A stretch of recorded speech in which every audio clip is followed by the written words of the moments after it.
Salute to all the real ones out there. It's your boy Mike coming at you again with another video. Yo, y'all like the content I've been dropping, the direction that my channel was headed in? I need you to like, comment, subscribe, and share my videos with anybody else you think may benefit from them. Alright, now. So real quick, this is a topic request that came from my boy Lawrence Thomas. Alright, and what he basically wanted me to talk about was how black culture is poisonous. Alright, so without further ado, let's go ahead and jump right into it. So in no way, shape, or form am I making this video to like bash black people. I mean, the way I look at it is we've been through enough in this world. So the last thing we need is like a fellow member of the race to come along and just trash everything that we're about and just say nothing but negative stuff.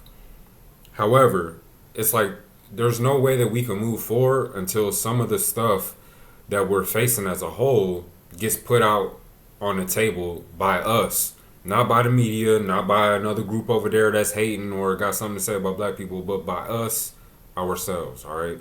So, what I realize is there are some common problems that we all face. 1, racism. 2, destructive media campaigns. 3, whitewashed history. 4, group infighting. And 5, there's a lack of group economics. So, I think what I'm going to do is I'm going to put in the description box below a video that I already did where I kind of talked about this stuff, which was called The Black Dilemma. But I got to say the most toxic thing that I feel like is destroying us, and it's all our fault, is black culture. All right, so bear with me, you know what I mean? Don't be over here thinking I hate my own race or none of this bullshit. Like, I'm very proud of who we are. I love us as black people. And honestly, if I had the choice to come back, I would definitely want to come back again as a black person, okay? There's going to be some things I'll talk about towards the end of this video as to why black culture is supreme in my eyes. But we got to highlight some of the other stuff, and I want to see if y'all notice that as well on your journey, okay? Number 1, I gotta say this is probably at the top of the list. That's why I put it there. Our music, okay? Why? Because it glorifies drugs, violence, thug lifestyle. So think about how rap is like the new rock and roll.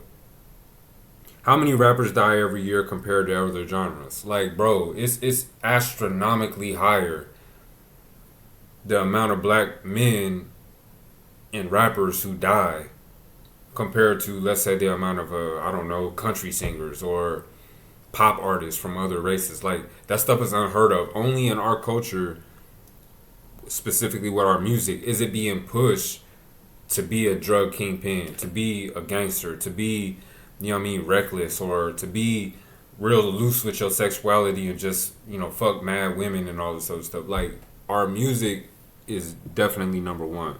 So I figure, like, we've reached the height of degeneracy and ratchetness. So in my mind, as a person who's kind of like looking from afar, I'm thinking, can it get any worse for black culture as far as our music is concerned? I feel like this is the peak. Like, this is the breaking point where we need to bust through and like raise to an even higher level of ratchetness. But I can't even believe like we're at this point right now. So I don't think it can get any worse, but I think it's just going to take time before music like actually represents something good about our culture, right? I mean, it's dope. You get to dance to the trap music and this, that, and the third, but I'm just saying underlying is a very wicked agenda. I don't know. Let me know what y'all think. 2, TV and movies. All right, so if you just ask a black person what their favorite movie is, within that film will probably be a reflection of our most dysfunctional parts. Like, ask somebody, oh man, I like Baby Boy. Really? You like the movie Baby Boy, where basically you have arrested development and loose sexuality? You got a dude who can't get himself together, but he's dealing with a relationship and he has a kid with the women, but he's constantly cheating and doing this bullshit, living with his mom. Like, really? That's the best movie that could represent us? Or another one I've heard before is Menace to Society. So it's like, bro, that's the perpetuation of the idea that all young black males are wicked and dangerous. Look at O-Dog. Look at his behavior. You know what I'm saying? Look what they were about in that movie. Wasn't nobody talking about banding together and trying to start a business or not. Like, it was all just wicked kind of ghetto behavior, right? New Jack City. Think about Nino Brown. You know what I mean? This is basically the promotion of the idea that everybody can become a drug kingpin. Destroy your own people in order to make money to live basically in the same goddamn hood where you're ultimately going to be killed or taken away to jail. Materialism, all right? This is something that I find kind of cool on one aspect, but on the other side, I gotta blast us as black people, right? Because we're so materialistic. We always gotta have the newest brands, newest clothes, and this, that, and the third. We always want to look good, but at the end of the day, like, people are really struggling to pay their rent. People really don't have any money set aside for an emergency. So that's quite foolish that you got on a Louis Vuitton belt, but you know what I mean? You really over here biting your nails wondering how you gonna pay your light bill. That's ridiculous.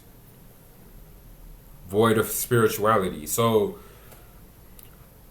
that's a whole nother topic. I don't even want to go into like religion, but what I will say is that we're the only group that has these mega churches that usurp money out of the community that could be used to boost us up.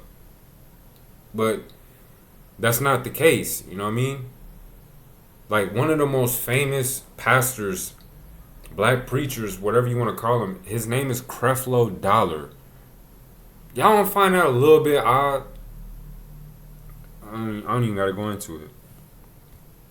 Decayed family structure. Alright, so of course I'm looking at my notes as I'm reading it. So you got fatherless homes. Black women have short-term mating strategies rather than focus on choosing suitable men to help raise the children. Kids grow up crippled in their view of functional relationships, so how can they foster and maintain a stable union? I mean, common sense.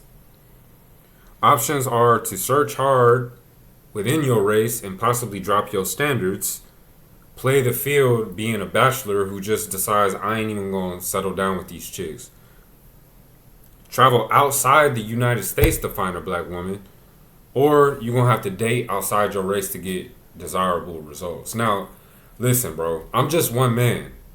I see the world from my two eyes and I come up with these conclusions. This is my YouTube video and I'm speaking to whoever, let's say, comes across my shit and likes the content. This is no way me trying to say that black women are terrible or this or that, but I'm just going off of just my opinion, my two eyes, and basically what I see. And what I saw even when I was back then, being in the United States, being a single dude who was maybe like open to the idea of getting serious with a chick, but I had criteria. It just seemed like it was totally unrealistic for me to find what I was looking for. A chick that's attractive, fits, let's say we got a fit character-wise. She isn't ratchet, ain't been ran through. That's her natural hair. She doesn't have a kid. She doesn't wear weave. That's pretty much what I was looking for.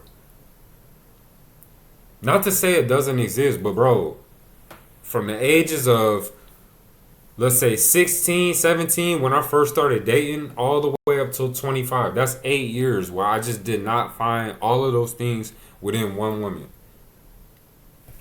Moved out of the States, came to Germany, opened my mind and said, you know what, maybe I don't get with a black woman. Maybe it's someone else, but you know what I mean? Like, I gotta be open. And then I got with my current wife. So, and it's been working since. It's not like we just got together and then I'm just holding on to her like, oh, I don't want to get back out there. Like, no, it's not like that for me. It's not like that for her. But that was one of the problems that I saw. And one of the other criteria I had, which eliminated a lot of black women, in America at least, I wanted them to have a intact family structure. Why? Because if I'm coming from a broken family structure, single parent home, and I had to figure out everything on how to be a man on my own, the last thing I want to do is get with a woman who's coming from maybe a single mom too, who has no idea how it's supposed to be in a real relationship, who has no, let's say, experience on seeing her mom argue with the dad and then them come to a conclusion and still move forward within a relationship. Like, I had to have a woman that had that background because that gives us a little bit of stability and we can actually correct the stuff that we experience as kids as we're in our relationship together. So then hopefully if I bring kids into the world, like, they have a whole new dynamic. Not only are the parents together, but they're actually even better than the previous generation. So that's a key takeaway. Glorification of chicanery. All right, ratchet hood behaviors will gain you more exposure than being a stand-up man. Keeping it real is stressed over being, let's say, eloquent and respectable. So we all know this, bro. We all know this. In the black culture, bro, I said it in my video on Measurable Odds. If you ain't an athlete, if you ain't like involved in music, you ain't some type of like doughboy, you ain't known in the hood and all this other stuff. Like, it's not to say you won't be able to find a black woman, but what it's gonna be is like you will be kind of pushed down as far as like the hierarchy. They'll be looking at those, dudes who do all that bullshit first. Then they're gonna look at you like after they done probably had fun with them. So you basically getting the leftovers over doughboys and the same dudes who in 20 years will probably be in jail, dead, broke, struggling, trying to like make something of their life now. Those will be the same dudes who 20 years back have all the chicks. And all the chicks will be over here getting filtered through them. So when you over here grinding, doing your thing, coming up, learning, growing, developing, getting your career on point, investing it. Now here you are ready to, let's say, settle down. You over here ready to start a family. And those chicks will be too. The same ones who looked over you in their prime years will be the ones coming running up to you with kids and stress and drama and fucking trauma from that last D-boy or whoever she was talking to. This isn't all, but you guys get what I mean, right? Number 7, no credit for scholastic achievement. You're a nerd if you're smart and aim high academically, but you're the man if you sold drugs and did time in prison. Bro, everybody's seen it. Tell me I'm lying. Black culture, you come from college, people looking at you shrug their shoulders. You come home from jail, party is thrown, everybody's celebrating. You know what I mean? They want to hear your story, how it went for you, this, that, the third. It's like everybody can't wait to get closer to you. You almost get higher social status coming out of jail than you do coming from a university. It's crazy. No agenda for empowerment. We're the only group on planet Earth that doesn't politically join under one banner and fight together for everyone to benefit from that affiliation. We literally are. Black American people on the face of the planet, we are the only group who doesn't unify and fight for one cause that everybody can agree would benefit each person within the group. So that's another thing I don't really think is cool about black culture, bro. We're very separatist. We're very individualistic. And everybody's trying to step over the next person's head to get where they want to go without thinking of how can we utilize all of our strengths for everybody to win. All right. Point number 9 was hyper individualism. All right. So think about it in your family. This is a black family. At least in my family, I could say this. On either side, there is no group project dealing with money. I always thought in my head when I was younger, like, how come adults in our family struggle? Not all, but like how come nobody's really like rich? How come nobody really has a lot of money? How come I don't know. These were questions I just had. And when I would just look at white families, I would see, let's say the kid is trying to start a business. Then the uncle fronts him the money. The aunt gives him some money. The grandma throws in some money. Like, just from his family, he's able to get his business off the ground. But look at a black family. Look at my family, for example. Is there any type of funding where everybody just pulls together? Think about if everybody in my family just took $10 every 2 weeks and put it into a group account. Bro, think about in like, let's say 5 years, how much money that would be. And that would be money that everybody in the family contributed to. And whatever group project we decide we want to do, hey, we all decide as a family, let's buy this place and then rent it out and do this. Like, there is no type of planning like this. And I find that to be just sad. And last but not least, role reversal. All right, number 10. Black women grow up strong and independent and usually masculine, emotionally detached. Meanwhile, black men grew up weak, dependent, effeminate, and we always chasing female validation. And if you're a black man, you got all this stuff in the culture too that you're supposed to be basically a Superman. You're supposed to be able to smash a girl till she comes and goes to sleep. You're supposed to be an athlete. You're supposed to be strong, know how to fight, do this, do that. Like, it's a long ass list of all these things you need to be. But at the end of the day, your woman don't even submit to you. She's trying to be on your level or run shit from the top. Meanwhile, when she's at the job, she'll be real submissive to like a white boss or to whatever company. You know what I'm saying? So these are things I just noticed within black culture that are crushing us. Now, positives about our culture. Let's not forget about that. We have resilience, okay? Resilience. Black people consistently bounce back from unprecedented levels of adversity, bro. Not even just talking about race slavery, because that shit's over. But the racism that's been put into even institutions, bro. Black people, no matter where you are on the face of this planet, you're being looked at downwardly. It don't matter whether you from Africa, whether you from Chicago, LA, Detroit, Atlanta. Like, if you're just a black person, people are just not trying to give you the credit that you are you are the original people and that you've done so much for the world. Everyone's looking at you like you're a burden or you're dangerous or, you know what I mean? It's some type of negative connotation. 2, we make it look good. Think about like how you got black people who grow up in the projects, but the entire world is curious to know more about what happens there and to imitate the style that comes from it. Like we took scraps from the slave master and had people wondering how we made soul food so delicious. So black people is pretty much like we can flip anything and make it hot. Really, I mean, listen, I was just in Turkey. Okay, I was in Istanbul, Turkey. Got this chain, did a little bit of shopping, got some dental work done, chilled with my wife, chilled with my father-in-law, drove around, had overall a good experience. But while I was in Istanbul, I saw like high levels of poverty. You know, what we would consider black people, you would consider like kind of ghetto. Meaning that like stuff isn't clean, stuff isn't taken away. You know, you got old buildings, fucked up looking people, stuff like that is what you'll see. But what I notice is they don't have that magic element that black people bring to it. Like a black dude will live in the projects and then still come out draped fresh. You know what I mean? You'll go into a black person's projects, but their apartment still be clean. You know what I mean? We'll still have the brand new J's. We'll still have a haircut. Like we find a way to always be fresh. And that's what I like about our culture. You know what I mean? We even got people from other parts of the world who have good money, who are well off, but they do everything to imitate even our poor people in, let's say, the United States. So think about that. That's a heavy impact. We are the biggest influencers and trendsetters. So that kind of goes to my last point. Like whatever we touch becomes the standard. And even if you talk about fashion, that's one thing. Or if you talk about music, dance, art, whatever black people get on and start saying it's hot, it becomes like a trend that usually what happens is it'll be a hot trend.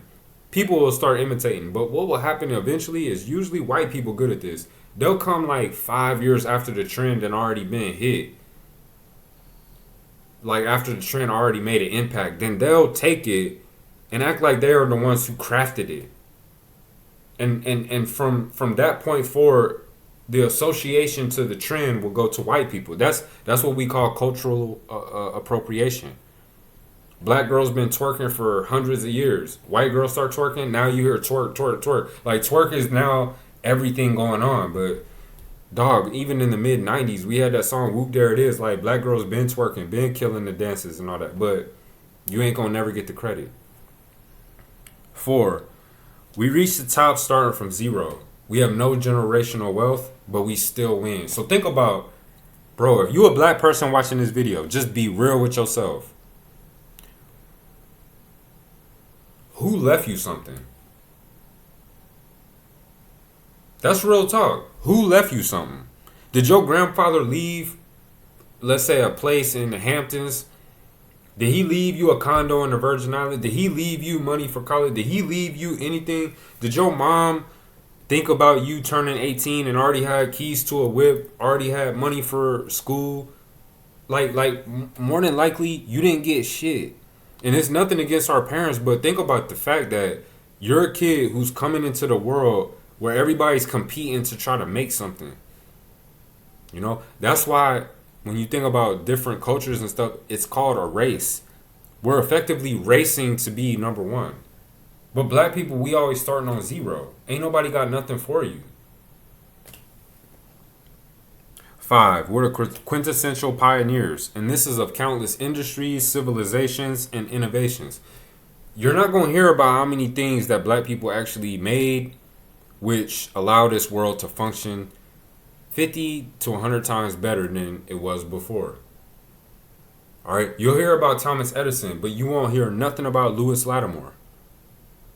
You know, you'll hear about all these people, but dog, what I'm gonna recommend to all black people, if you want to know more about our history, so you can walk around and actually be a lot more proud, and also to combat all that bullshit that you got taught in school, y'all need to order The World's Great Men of Color, Volume 1 and Volume 2. I'll just leave it at that, you know what I mean? 6, we have a rich and amazing history, all right? So even though our history is hidden away from public view, it's also minimized, plagiarized, and outright copied. It's still very rich. And the one thing that people always, like, let's say, revert back to whenever you think about our rich history is going to be Egypt, which actually is called Kemet. All right. Think about how powerful Egypt or Kemet was. All right. People ain't thinking about Nubia. They ain't thinking about Sudan. They ain't thinking about Mali. They ain't thinking about, the Ethiopians. Nobody brings this stuff up. They only think about Egypt. And even with Egypt, white people go to those pyramids and to those temples every single year. They created their own study of our history, which is called Egyptology. They whitewash the fuck out of it. They literally lighten up the images within the pyramids. They make movies called Gods of Egypt where ain't nobody black in the movie except slaves and lower level people within that society. The pharaohs themselves, they're trying to make them look Persian or mixed with white or whatever. You know what I'm saying? So, like, you can't even get credit for one of the highlights of ancient African prestige. 7, black people are beautiful people aesthetically. All right. In my opinion, we are so beautiful that industries arise in order to change other people to look more like us. That's real talk. That's real talk. Whole industries arise trying to make, let's say, white people look more like us. Where you think tanning beds and all this stuff came from? What about all these cosmetic surgeries where girls are getting big tits, big ass? Where is that coming from? Especially the big ass. Where is that coming from? Go back to 1990. Wasn't no white girl trying to have a big booty. Everybody was looking down on it like they would associate you with ghetto black girls. Now everybody and their mom is talking about squat workout, this, that, trying to get a big butt. Where is that coming from? I'll let y'all be the judge. Number 8, athletic prowess. Need I say more? We dominate every sport. And whatever sport we're not allowed into, it's either because we ain't got no interest or the barriers to entry are high. But even if you take something like golf, everybody knows Tiger Woods and associates him with being the best. Number 9, tolerant of others. I find this real cool about black people. All right. Let's say it was a group of white people and then a black person come in. It's a lot more stuff that the black person has to adapt and adjust and he has to try to shift himself so that he doesn't ruffle any feathers within the white crowd. But go to a black crowd and let a white person in. Like, we very accepting. It's usually going to be somebody that's cool within the group that'll automatically recruit said white boy to be like his play cousin or, oh, that's my homie, or, oh, that's my nigga. You know, like, we quick to accept, even though everybody's trying to shut us out. And in my opinion, we're the most talented people because we come from all this adversity and we still progress. You know what I mean? So I think I hit on everything. You know, so this is a shout out to my homeboy Lawrence Thomas. Thanks for the topic request. So with that being said, like, comment, subscribe. I'll holler back.